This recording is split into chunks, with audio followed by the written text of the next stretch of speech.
Hi, this is Jeffrey Kurt Financial Group, and today is Wednesday, October 23, 2024.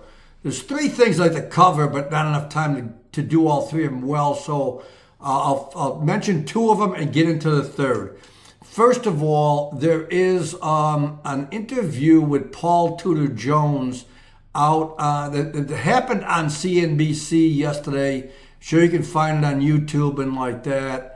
And a lot of investors are talking about it.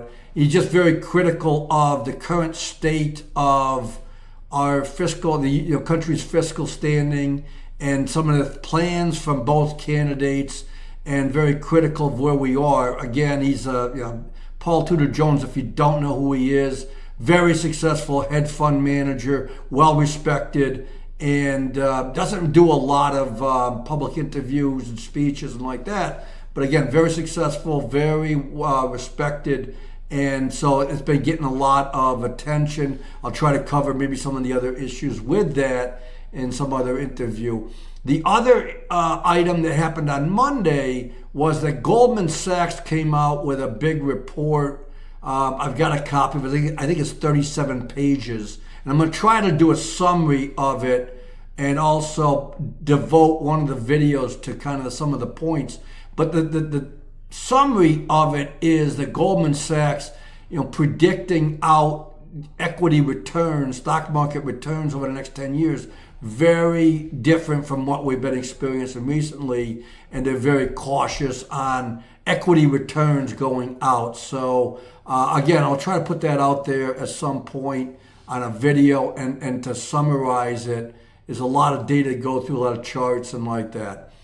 Today, I just want to point out that the interest rates in the marketplace have been moving up.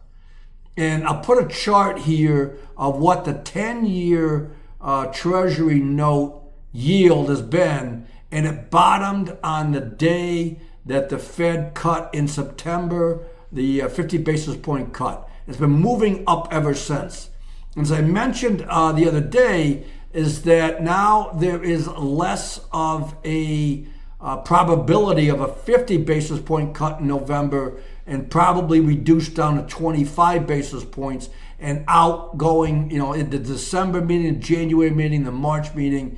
Now there's less certainty of a big cut, and I think when you get out to 25, there's less certainty of any cuts. So this is a big influence on the stock market. Now to review, the 10-year note, that yield is set by the marketplace. That is not controlled by the Fed.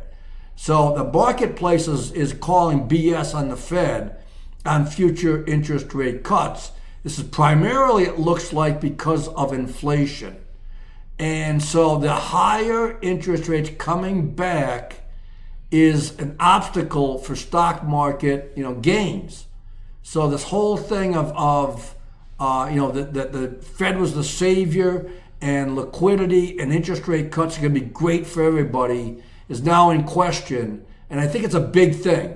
So the euphoria and bullishness about interest rate cuts in November, December, and out is now maybe coming off the table, or at least being reduced, which may, again, cause some stock market turbulence.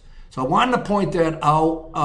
Let me know of any questions, comments, suggestions. Please like and subscribe. Thank you for listening. Goodbye.